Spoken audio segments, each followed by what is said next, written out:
J'espère que vous allez bien, j'espère que vous vous portez bien.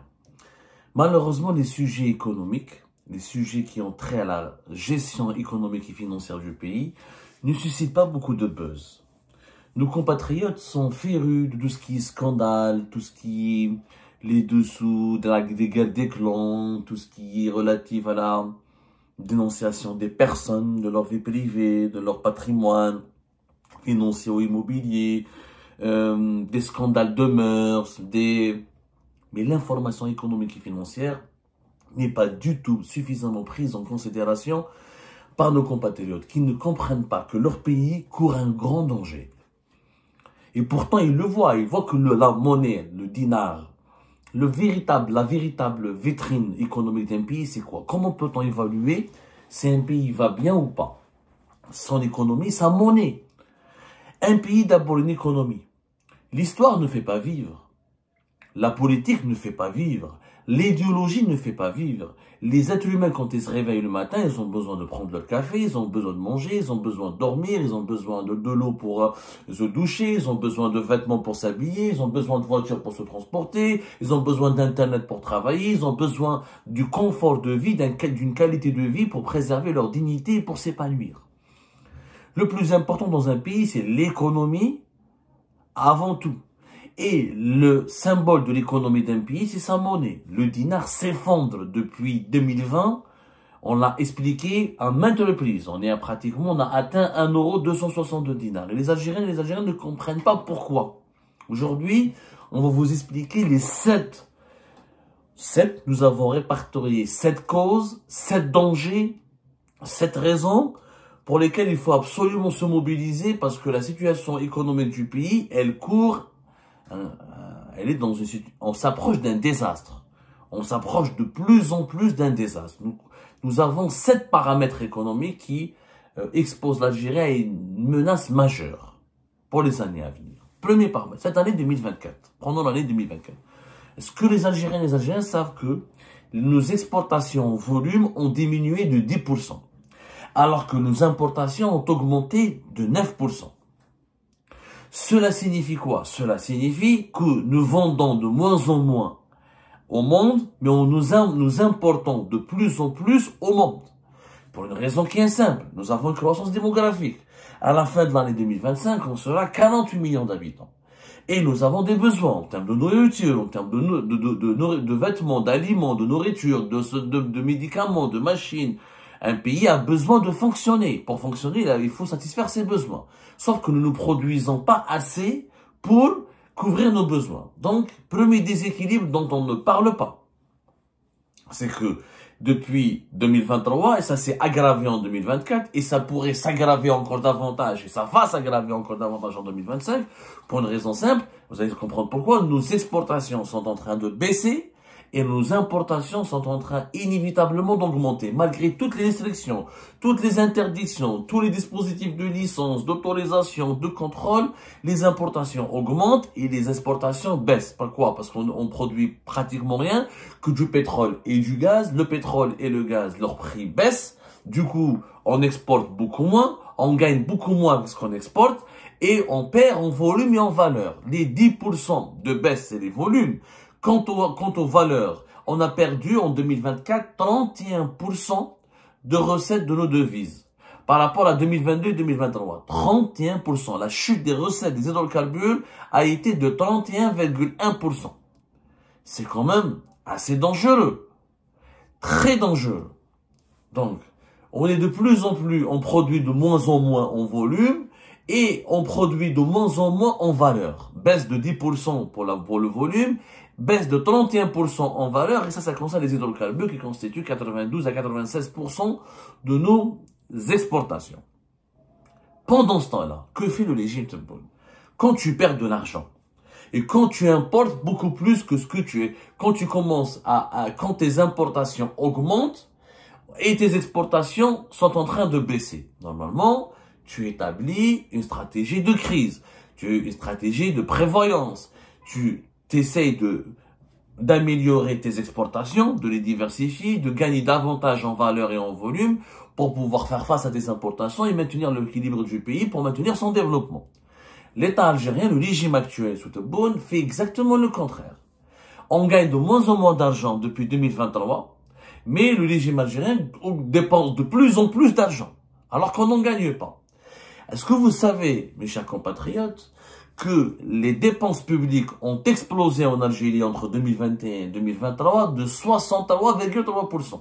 63,3%. En 2024, elles ont augmenté encore plus de 9%. C'est-à-dire de 2021 à 2024, l'État algérien a augmenté ses dépenses de plus de 72, presque 73%. Alors que nos recettes en devises provenant des hydrocarbures ont baissé de 31% en 2024 et que nos exportations en volume ont baissé de 10%. Je vous l'équation. Les dépenses de l'État augmentent de plus de 70% et nos recettes d'exportation en devises et nos exportations en volume baissent. Il y a un déséquilibre très dangereux. Qu'est-ce qui s'est passé? À cause de ce déséquilibre, eh ben, nous avons une dette publique qui explose. Quand on parle aux Algériens, quand les Algériens parlent de l'économie, ils sont fiers de dire que leur pays n'est pas endetté. Sauf qu'ils ne comprennent pas qu'il y a deux types de dettes.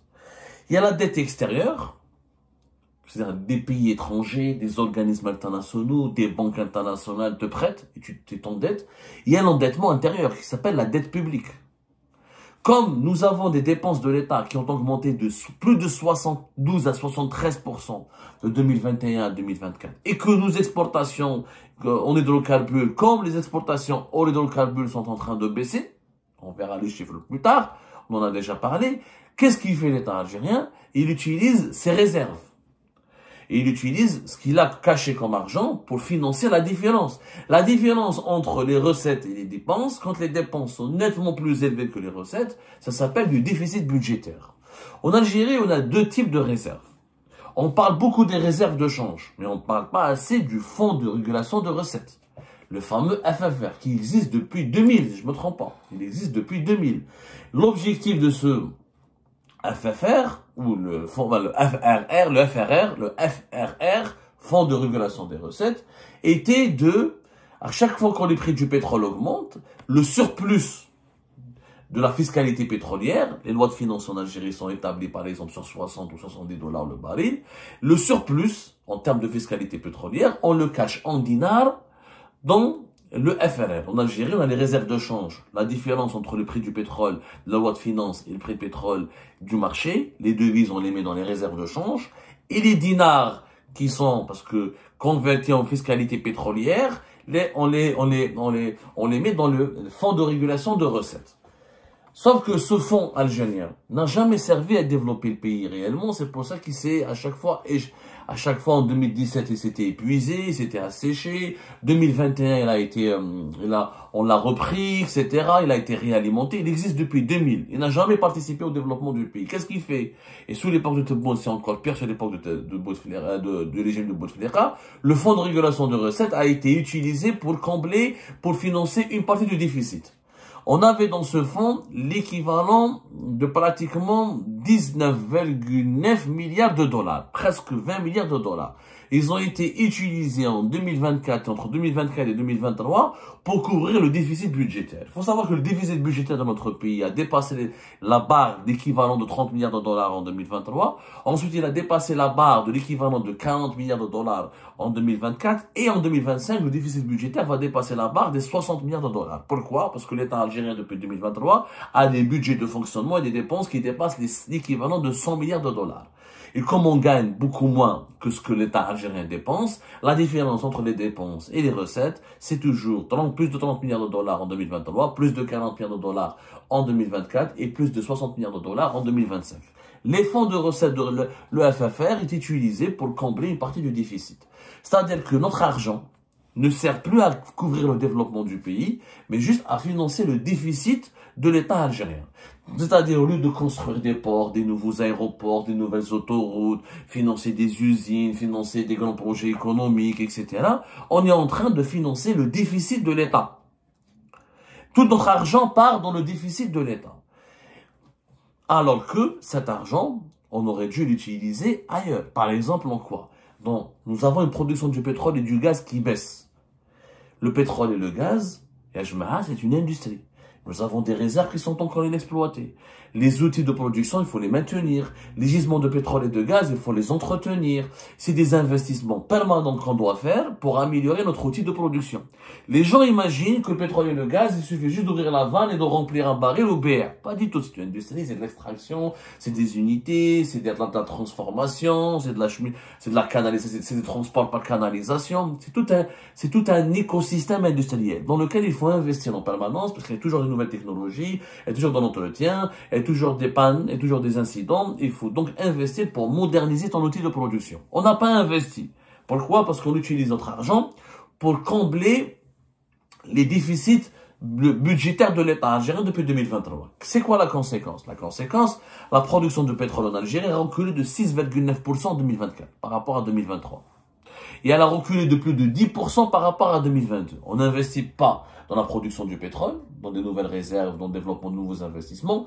On a une demande nationale qui ne cesse d'augmenter.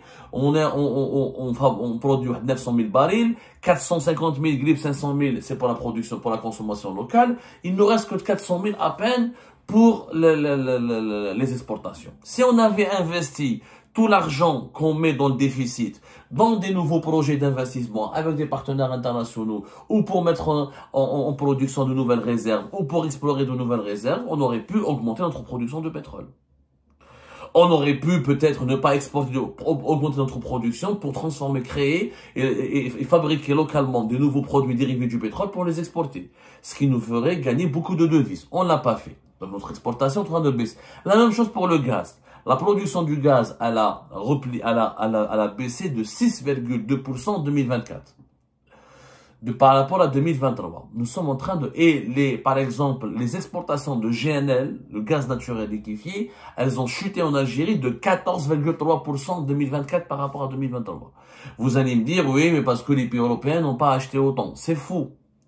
Le marché mondial consomme toujours du gaz. Les prix ont baissé. Mais si on avait amélioré notre production, on aurait pu chercher d'autres clients. Et le gaz qu'on n'aurait pas pu, encore une fois, exporter, il faut savoir que contre le pétrole et le gaz, c'est pas aussi intéressant de les exporter en brut. On pourrait les utiliser pour créer, pour alimenter une véritable industrie pétrochimique et créer, fabriquer des produits gaziers et pétroliers très recherchés dans les industries du monde. Et on aurait pu les exporter, ces produits dérivés. On ne l'a pas fait. Du coup, l'argent qui devait servir, par exemple, à des investissements économiques comme dans l'industrie pétrochimique ou comme dans la recherche et la mise en production de nouvelles réserves de pétrole et de gaz, on est en train de l'utiliser pour couvrir les déficits records d'un régime qui dépense trop d'argent pour recruter les fonctionnaires, pour acheter des armes, pour renforcer les budgets de la présidence, pour renforcer les budgets du gouvernement, pour donner de l'argent pour améliorer le train de vie des dirigeants et de l'État, alors que l'économie, elle est en panne. Les exportations en baisse, les importations augmentent, la production de pétrole en baisse, la production du gaz, elle est en baisse. D'un autre côté, la cinquième folie, c'est que nous, comme on calcule toutes nos dépenses sur le prix du gaz et du pétrole, le prix de référence du pétrole algérien était de 103 $ en 2022. Il a baissé à 83 $ en 2023 et elle a encore baissé à 81 $ en 2024. Logiquement, quand les prix des hydrocarbures et du pétrole baissent, normalement nos dépenses de l'État baissent parce qu'elles sont censées être adaptées ou conformes ou elles dépendent du prix des hydrocarbures, notamment du pétrole, qui est le prix du panier de tous les produits énergétiques, le roi du panier des produits énergétiques. Et non, au contraire, les prix des hydrocarbures baissent, mais les dépenses de l'État augmentent. Depuis 2023, on est passé de 100 et quelques milliards de dollars de budget de l'État à plus de 114 milliards de dollars de budget de l'État en 2014. En 2020, on est à presque plus de 125, presque 130 milliards de dollars de budget de l'État. Est-ce que ça, c'est raisonnable? Tes revenus baissent, les prix de référence de tes principaux revenus en devises baissent, mais toi, tu augmentes tes dépenses. Cherchez l'erreur. Et je mets la situation, elle est très dangereuse. La preuve, on parle des exportations hors hydrocarbures. Est-ce que vous savez qu'en 2024, les exportations hors hydrocarbures, je vous avais promis ce chiffre, ont baissé de 24,2%. Pourquoi? Parce que qu'est-ce qu'on exporte hors hydrocarbures? Les engrais, les produits chimiques. et le fer, la sidérurgie et le ciment. Tous ces produits ont baissé sur les marchés mondiaux en 2024. Du coup, nos exportations ont baissé, leur valeur a baissé de 24,2%. Pourquoi? Parce qu'on exporte des produits qui sont liés au prix du pétrole et du gaz. On produit pas des produits manufacturés qui ont une forte valeur ajoutée, on les exporte. Et ça, c'est pas normal. Et ça, c'est un danger. Alors, même, parce que le régime algérien, quand on lui dit le pétrole baisse, ne vous inquiétez pas, je suis en train de diversifier mes exportations. Or, tu diversifies rien du tout. Tu fais des engrais, du ciment, du fer, et c'est les trois principaux produits dont la valeur de leur production en Algérie dépend des prix du pétrole et du gaz. Et qui sont produits à partir essentiellement du gaz et du pétrole, notamment pour les engrais. À la fin, les réserves de change. Quel est le signe quand un pays s'enrichit? Normalement, les réserves de change augmentent. Quelles sont nos réserves de change? À la fin de l'année 2024, le gouvernement Tebboune ou le régime Tebboune nous a fait croire qu'on aura des réserves de change qui dépassent les 70 milliards de dollars. En réalité, nos réserves de change aujourd'hui sont de combien à la fin de l'année 2024? Ça a été confirmé par la Banque mondiale. On est à 63 milliards de dollars. Les réserves de change ont baissé encore. Des réserves de change qui baissent, le fonds de régulation des recettes qui s'épuise, des exportations qui baissent en valeur et en volume, des importations qui augmentent, le déficit budgétaire qui augmente, le dinar chute, et au lieu d'investir la production de pétrole et de gaz qui baisse, et des réserves de change qui baissent. Nous sommes face à 7 déséquilibres. Ces 7 déséquilibres marquent les 7 folies de la politique économique et financière de l'actuel régime.